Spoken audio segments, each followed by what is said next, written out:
welcome back to my channel. My name is Wendy Ologe, the intentional parent. You're welcome back here. All right, so if you're just joining me for the very first time, you don't know who is speaking. Yes, I am the founder of the Intentional Parent Academy. I'm a parent coach. I am also the author of 3 best-selling parenting books: Connect to Correct, The Discipline That Works, and From Yelling to Calm. Welcome here. Don't forget to look down here, subscribe to our channel so that you will get too many awesome stuff as soon as we share. We usually share our videos Mondays, Wednesdays, and Fridays, but because of the challenge, we're sharing videos daily so that this challenge you will be able to follow through in this 30 days. So you're welcome back here, and today we're sharing another amazing thing to do at the 30-day challenge. How well do you know your child? How well do you know your child? A lot of these things are exposing a lot. This is the 8th day, and today we're saying, what has been your child's greatest disappointment this year? You know, when COVID started, a lot of parents have reached out to say, oh, this COVID, oh, this one, oh, this one, oh, that one. You do not know how much this has affected your own child. Your child is also very much disappointed, very much. You need to find out. A lot of things have happened to your child in this period. Do you know what they are? Have you been empathic enough to sit back again and think, these things are happening to my children, how do I begin to help them? Right? Disappointment is not a pleasant emotion, yes, but it feels really bad. That's the truth. Everybody who goes through disappointment feels bad, pretty bad. You have children who are in exam classes, they've not been able to write their exams. You have children who are projected by September, I'm going to be in JSS1, or children who are projected by September, I'm going to be in the university, and they're not there. And we don't think that that's enough disappointment. Oh yes, these children are also very highly disappointed. The way you feel when you lose money, when you lose that money that's supposed to be given to that business, and then it crashes down, it's so serious to you. It's the same way the child feels that these things are serious to them. We must not squash the emotions of our children on the altar of, duh, they are just kids. No, they are not. They are also human beings. Yes, they are children, but they are human beings. All right, it feels really bad. In fact, it doesn't mean it's a bad emotion to actually be avoided. Disappointments are not, because the children are going to be disappointed. So you need to teach them this will happen. The question is, how will they handle it? But do you realize that the children also feel really heavily disappointed? Children are going to feel disappointed when they don't achieve their goals. Your children also have goals. When they believe they let you down, yes. You know, a lot of the times we punish children for doing something wrong, but many times the child is already flogging themselves, you know, inside. Oh, I've just messed up. Oh, I shouldn't have just done this. And we are constantly in one corner, you know, trying to just punish the child. But many times the child has owned up and feels really bad for even disappointing you. Oh yes. So a lot of the times, even before you wail that, even before you say, oh, I must deal with you, the child is already feeling so bad.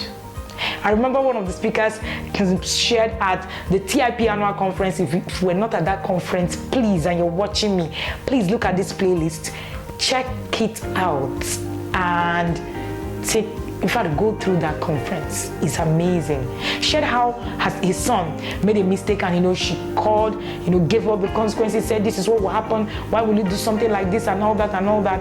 But you know what? She said that she sat back after that happened and heard her son kneeling down and praying and, you know, talking to God and saying, I'm so sorry, I've disappointed my parents. It's just she felt so bad.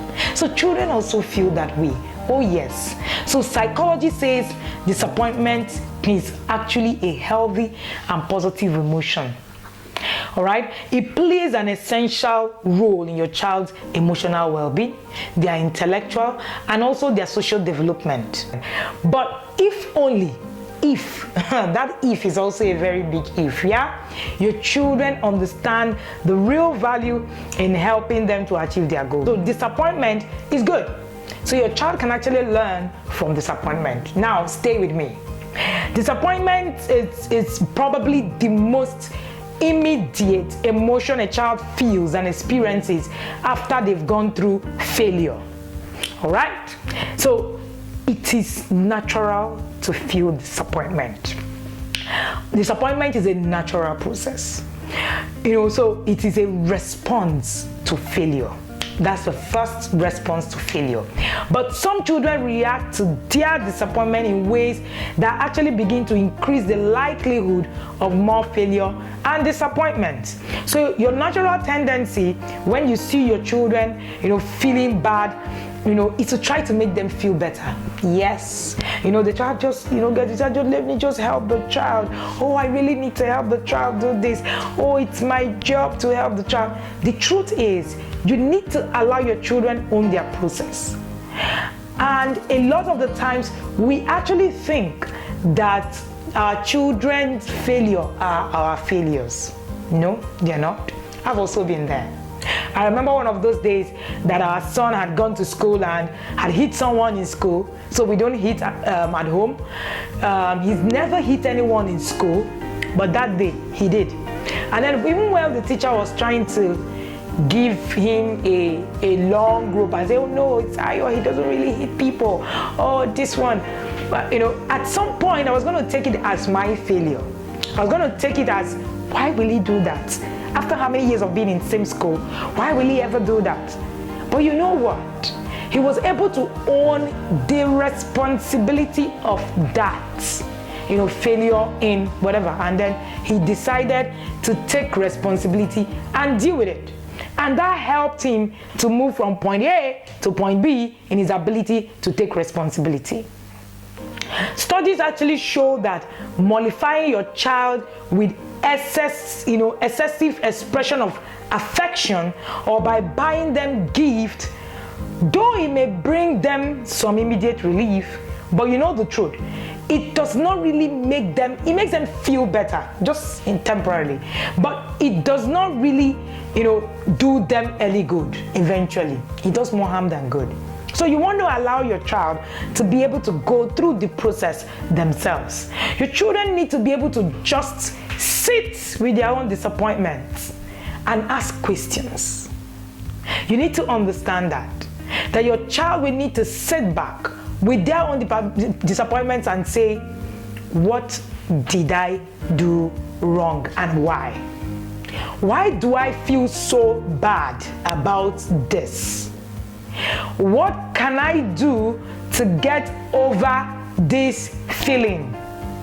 Don't own your child's disappointments for them. Allow them to own their process. Allow them to take responsibility for their failures and their disappointments. We're talking about this and I'm, saying it over and over again. Disappointments and failures is something that we don't really think about. We don't really think that our children should actually learn to go through themselves.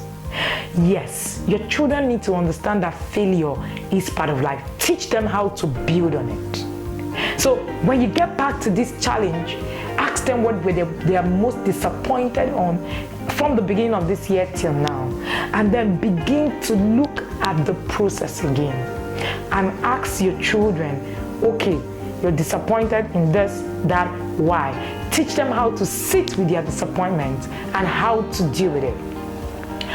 Pacifying your children may also communicate to them that you don't think they are capable of handling and overcoming the setback.